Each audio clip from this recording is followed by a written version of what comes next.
premier.gov.ng or watch us live on Facebook at Premier FM 93.5. I'd like to inform you that Nigeria requires collective effort to make her great. Contribute your quota today. And now the details. As Nigerians join the rest of the world to mark the World Pneumonia Day, a senior registrar, Department of Medicine, University College Hospital, UCH, Ibadan, Dr. John Oladapo, has advised people to maintain and practice good hygiene to prevent pneumonia. Dr. Oladapo gave the advice while speaking with Radio Nigeria to mark this year's World Pneumonia Day, identified bacteria as the most common cause of pneumonia, among other causes which usually affect the lungs.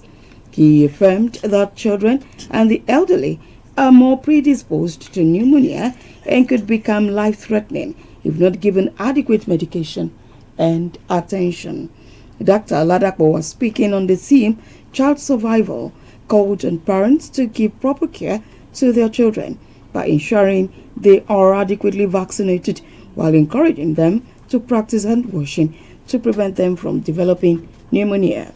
The medical expert urged government to address environmental factors to prevent the disease. As the world celebrates World Pneumonia Day, in today's Heart of the Matter, an intern from the Polytechnic Ibadan, Emmanuel Ogidi, writes on prevention and treatment of pneumonia as it's been celebrated worldwide. Push up.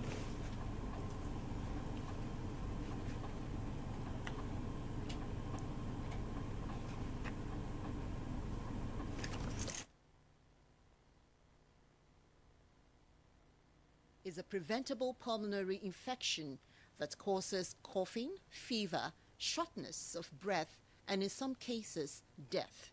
It is the leading cause of deaths in children under 5 years in Nigeria.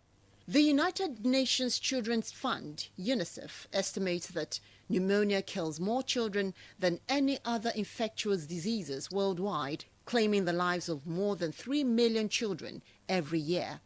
In Nigeria, about 162,000 children die from the infection. In view of the huge burden of pneumonia, World Pneumonia Day was approved to raise awareness about the effect of the diseases on children and promote likely interventions to protect, treat, and prevent it. As the World Pneumonia Day is marked annually on November 12 with view to raising global awareness on the preventable and treatable disease, according to medical experts, a child has pneumonia when infection passes and fluid fills the alveoli in one or both lungs, interfering with oxygen absorption and making breathing difficult. Most people who contract pneumonia may experience a cough, tiredness, fever or chills, chest pain when coughing or breathing, and shortness of breath. However, if the infection is more severe, the individual may also experience nausea and vomiting, confusion, or a fever. If you begin to experience these symptoms or high-risk group, you should seek medical attention right away. Symptoms in children with pneumonia ranges from fever, rapid or difficulty in breathing, loss of appetite, sneezing, convulsion, and unconsciousness. Pneumonia caused by bacteria is usually treatable with antibiotics, while viral pneumonia may lead to antiviral medicine. Practitioners believe that vaccination remains the most effective way of reducing suffering, disability, and death from the disease, but emphasizes that it is better to prevent pneumonia than to treat it. On the National Immunization Schedule, it is heartwarming that vaccines such as pneumococcal conjugate vaccine, PCV, and HIB vaccine protect against 13 strains of pneumococcal bacteria, which is the leading cause of pneumonia. All newborn babies and young children must be vaccinated to prevent them, while other children with medical conditions that could increase their risk of pneumococcal diseases should receive the vaccine as recommended by physicians. Apart from immunization, exclusive breastfeeding for the first 6 months of life, good nutrition, regular hand washing, reducing air pollution, regular tuberculosis screening, and keeping children away from persons infected with upper respiratory tract infections are also measures that could prevent children from having pneumonia. Hence, officials in charge of health promotion must sensitize people on the need to make the environment safer as a way of preventing pneumonia and other diseases. People must desist from harmful practices such as burning of refuse or inhaling harmful substances like smoke to guard against the disease. Government should strengthen primary healthcare facilities and train more health workers in handling the disease when diagnosed in children as well as in adults. Non-governmental organizations, NGOs, community-based organizations, CBOs, academic institutions, foundations and individuals should join hands together to bring the much-needed attention to pneumonia and invest more in the health sector for improved health. That script on prevention and treatment of pneumonia as the World Pneumonia Days marked was written by an intern from the Polytechnic Ibadan, Emmanuel Ogidi, and read by Olubukola Enimola. President Bola Tinubu says Nigeria will continue to miss the late former governor of Oyo State, Alhaji Lamidi Adesina, who was a steadfast believer in the country's potential. President Tinubu made this known as the special guest of honor at the second Lam Adesina Memorial Lecture Series held in Ibadan, marking the 13th year anniversary of the transition of the former governor of Oyo State. Represented by the Special Advisor on Media and Public Communications, Mr. Sunday Dare, the President explained that the late Alhaji Adesina was a patriot who stood tall in the service of humanity. The guest speaker at the event, former governor of Ogun State, Governor Senator Ibikunle Amosun, in his lecture, seemed sustaining a legacy of effective leadership in Nigeria. He implored parents and guardians to prioritize moral impartation and education of their children and words to give the society the opportunity to have responsible, responsive, and impactful leaders. Several dignitaries graced the occasion, including Senator Ajibola Bashiru, National Secretary of the APC, Dr. Kayode Fayemi, represented by Mr. Ademola Obanishe, Mrs. Florence Ajimobi, Alhaji Olayide Abbas, Prince Dotun Oyelade, Alhaji Chief Akinyoke, Prince Niran Adeyoju, Mr. Niyi Owolade, as well as family members, friends, and political associates of the late former governor. As the race for various positions in the forthcoming election of the Nigerian Union of Journalists, NUJ, Oyo State Council, gathers momentum, one of the chairmanship candidates, Mr. Akeem Abbas, has pledged to prioritize members' welfare and modernize journalism in the state if elected. Mr. Abbas made the pledge while flagging off his team's campaign under the banner of the Great Minds at the NUJ Press Center, Iyaganku, Ibadan. The NUJ chairmanship candidate promised to establish a food bank for members and facilitate regular capacity building training to enhance professionalism in the industry. While calling for a free and fair election, Mr. Abbas assured that his campaign would remain issue-based, devoid of character assassination or intimidation. As we officially flag off this campaign today, alongside my members, I do so with humility, faith, and unshakable commitment to serve. Let us together raise the bar, preserve our legacy, and protect the dignity of our noble profession. The journey is not mine alone, it is our collective mission. A member of staff of the News and Current Affairs Department, Federal Radio Corporation of Nigeria, FRCN, Ibadan Zonal Station, Mr. Dayo Adu, who is contesting for the position of State Secretary under the team, appealed for continued support. He added that the massive turnout at the flag-off should translate into votes at the polls. Past leaders of the union and representatives of the various chapels, as well as veterans in the profession, urged the candidates and their campaign teams to focus on repositioning the union and avoid politics of bitterness.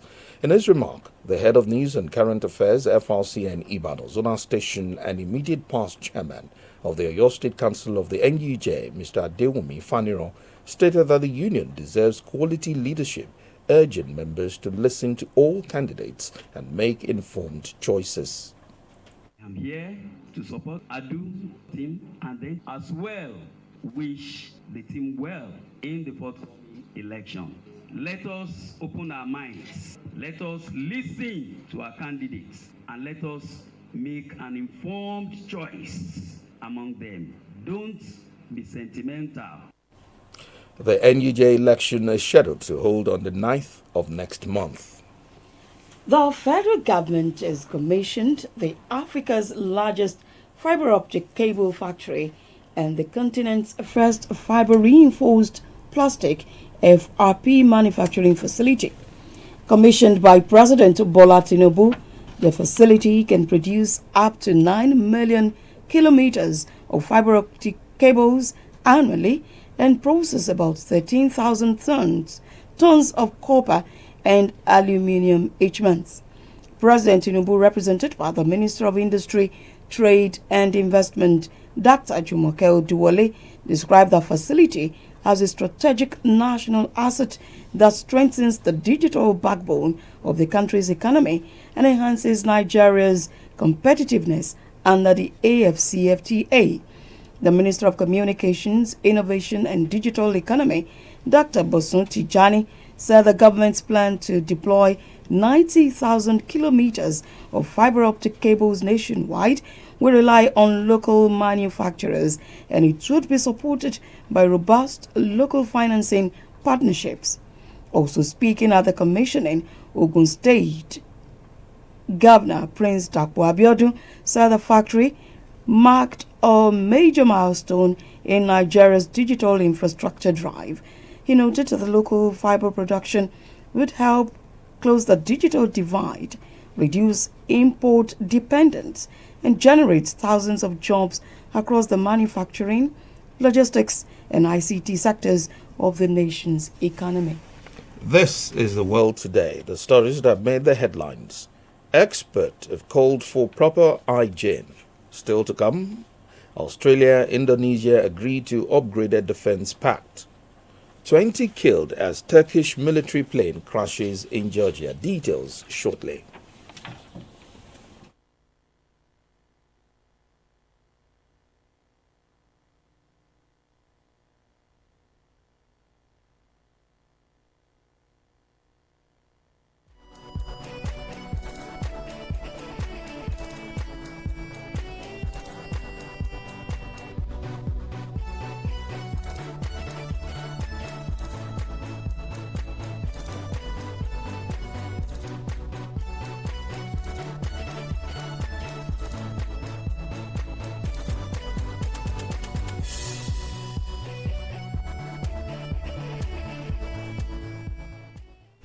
Thanks for still staying tuned to the broadcast of programs coming from the Southwest Network of Radio Nigeria and on the midweek edition of The World Today.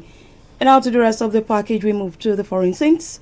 Australia and Indonesia say they are close to signing a watershed defense treaty that will upgrade their already close collaboration on security issues. The treaty was approved by Australian Prime Minister Anthony Albanese and Indonesian President Prabowo Subianto, who is on the first state visit to Australia, although the pact between the two countries will not be officially signed until January. The Australian leader said the new agreement will commit Australia and Indonesia to consult a leader and ministerial level on a regular basis on matters of security. He added that the treaty is a recognition from both nations that the best way to secure peace and stability is by acting together.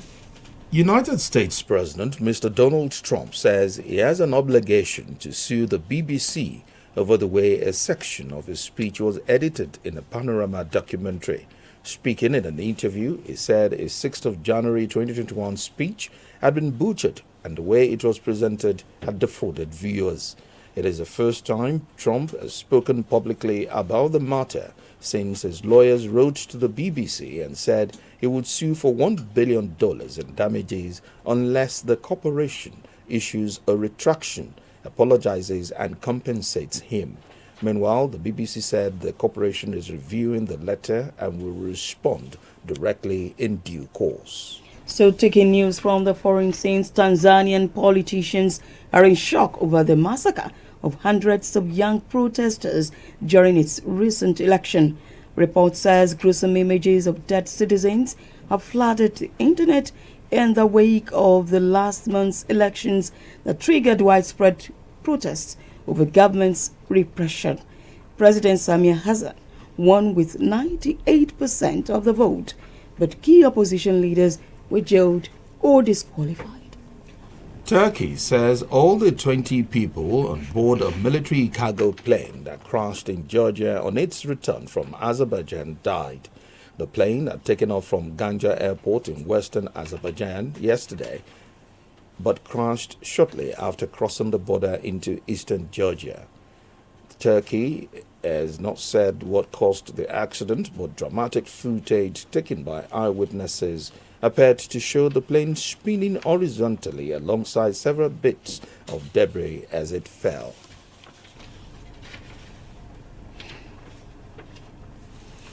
Okay, that's the package. And to end the news on the world today, here again are the major items.